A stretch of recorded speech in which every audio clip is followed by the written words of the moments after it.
I do admit, though, the new bags are pretty dope. These things are pretty impressive. Very, it's kind of like I'm a sucker for packaging. I like packaging, and I like the cutouts in here. So like if you're going to the range, transport, and everything, it's just a cool presentation. The Agent, the double Agent. So it's a little history on this pistol. The Agent 2 series from Agency Arms. This was a collab years ago between Nighthawk and Agency Arms. The original Agents were single stack pistols. Then they made them in 9.45, and I think there was a 10 mil at one time. And they were very well received, very sought after, and when Mike Parks would do the agency parties at SHOT Show, there was always the Agent 2 pistols to shoot with Nighthawk reps and whatnot. So you got to see a lot of cool things and a little bit of history behind them, and then you go to the booth, you saw all the different options they offered. And you're getting the creativity of the agency side with the craftsmanship of the Nighthawk side, right? And these pistols shot laser beams. They were really good. Fast forward, we have the double Agent, and that's the double stack. Very clever on the play of words. It's a good-looking pistol, a very clean, aesthetically pleasing gun. On this one, I'm running the RMR HD. This is a 1 MOA HD, and you've got the blacked-out gun.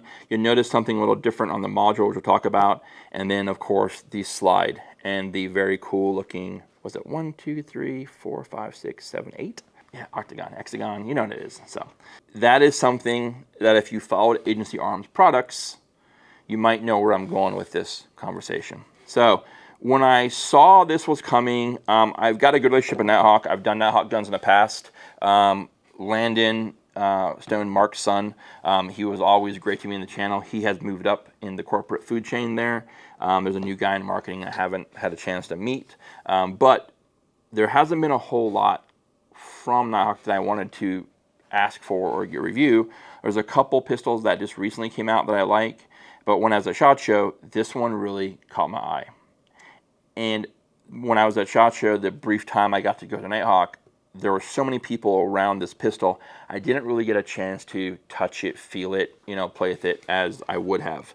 And then when I had the opportunity to take a look at this one, my buddy Tim, he has asked me to work on some holsters and things for some Nighthawk pistols he has. He's in Vegas, like, hey, I'm going to ship these to you. He's a dealer in Vegas. I'm like, because I need some stuff done. If you want to do review, have at it. Like, absolutely, right? Because knowing him, this would be another pistol that I could have the option to acquire from him. But after having it for a bit and playing with it, there are some things that I'm glad that I didn't buy one earlier in the year, simply because at this price point, I know what I'm getting in quality of pistol. But when it comes to the creative agency side of the gun, I feel that was not as well executed as it could have been. And let's talk about it. So let's start with the slide. If you look at the slide and the serrations right through here, I mean, they are super tactile, right? And let me back up a little bit. Let's talk about why this double Agent came out in this size, right? That's something you guys probably should know. The industry right now is all about the EDC 2011. Everybody's pushing that commander and or officer, I use air quotes. So like the 3.9 to the 4-inch, and there's some that are a little shorter than that, but that's the rage right now in the EDC space, is the 2011 or double stack 1911 in a commander size footprint. And that's what this one is. And when you look at these guns, and we're going to discuss this further in my opinions on that topic of a double stack 1911 or 2011 as an EDC gun, but that's why this gun didn't come in a 5-inch length.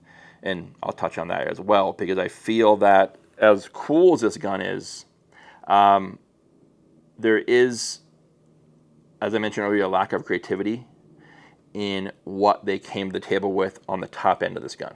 And the bottom half here, I'm going to probably venture that's more Nighthawk than Agency, but we'll discuss this as well, because this part I like. The slide.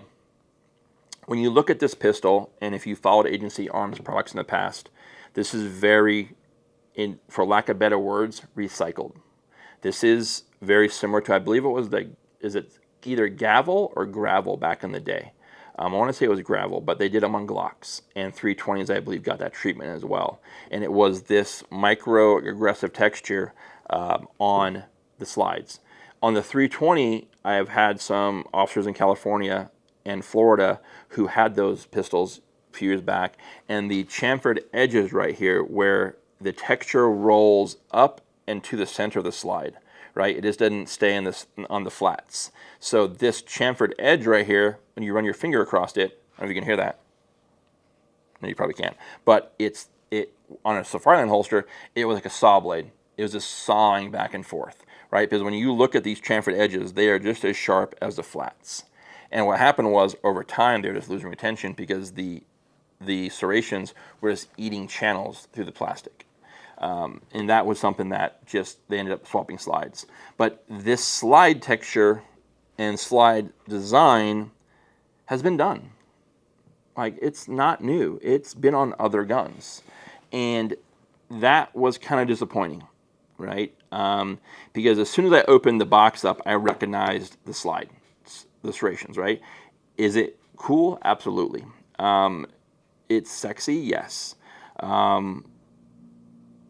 It just didn't do it for me when you look at a $6,000 price tag, right? And then the octagon barrel.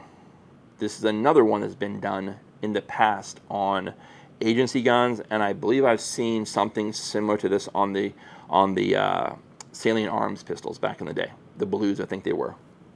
So when I look at what you get in the top end, I feel like there was a bit of a miss because it's not something that's super unique because it looks like something else out there. I know that might be petty for some of you guys, but that's kind of for me, especially when you're paying these top tier prices. I like how the HD fits in the iOS plate.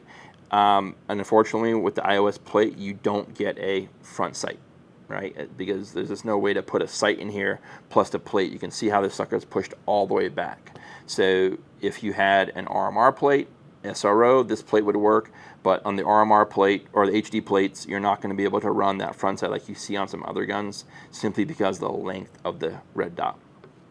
The HD looks clean on the pistol. I like that, but again, I just felt that and also I feel like if the gun was in a 5-inch length, even if you left the short dust cover side and ran it in a 5-inch gun, I feel that would have given the design team a little more real estate to create something different, right, than just coming back with this. Now, is it functional? Absolutely, right? Super clean. Probably overkill on a carry gun. We're not running around in blood and guts and dirt and debris to where we need this super tactile serrations. But again, it's on the gun, and that's the design of it. Will this pistol be sought after? Absolutely. Will it hold value? Absolutely. You're still getting a collectible series within this Agent series, right? So, and if you've collected the single stacks, this is a cool one to have in the double stack. The grip module, I really like.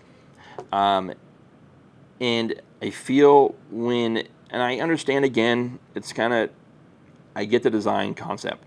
But if I'm going to go to a pistol that's a little longer slide, I don't mind having a little longer grip.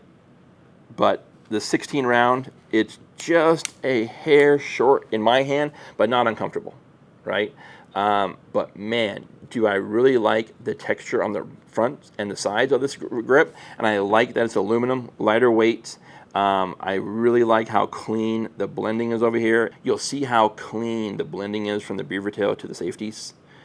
And if you've kind of been following the market currently, I've been showing this for a long time, but that's been a hot spot for a lot of these 2011 builders because everybody's off to the beating down the door to sell a double stack 1911 pistol or a 2011 style gun, but they're missing out on the key components and key areas that make those what they are: trigger and blending, right?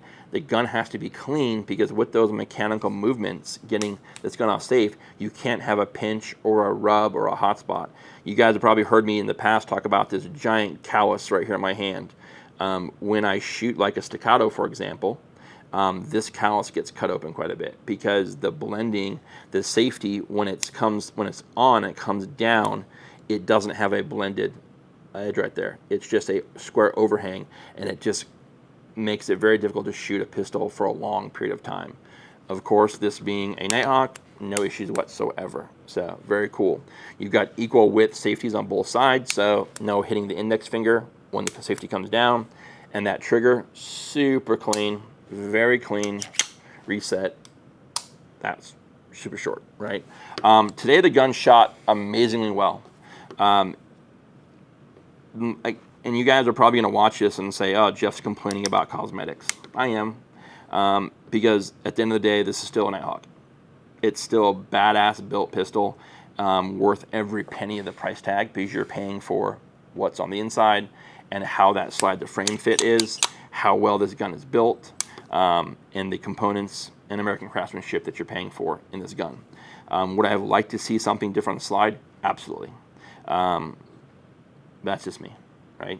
And I would like to see this, and I think the Counselor or the Emperor, one of the two, uses the same grip module. I had a TRS comp for a while, and some people are going to in the comments, don't bother. I'm just like, oh, you need to go to the gym more, bro, because it's heavy, right? But I understand the mindset behind Mark Stone, that they're never going to do a polymer grip module on a gun at that level, and I agree, right? You're not paying those prices for polymer parts. 100% understandable. Could the full size, like a TRS comp light, maybe? I don't know. But at the end of the day, this gun still is a killer pistol. Would I take it if I had the opportunity? That's another tough one, because by the time you see this video, you'll probably see the Wilson D77 Project 1. That's kind of like my top of my pistol list right now. That pistol really does it for me. So do I need another double stack pistol of any sort? No.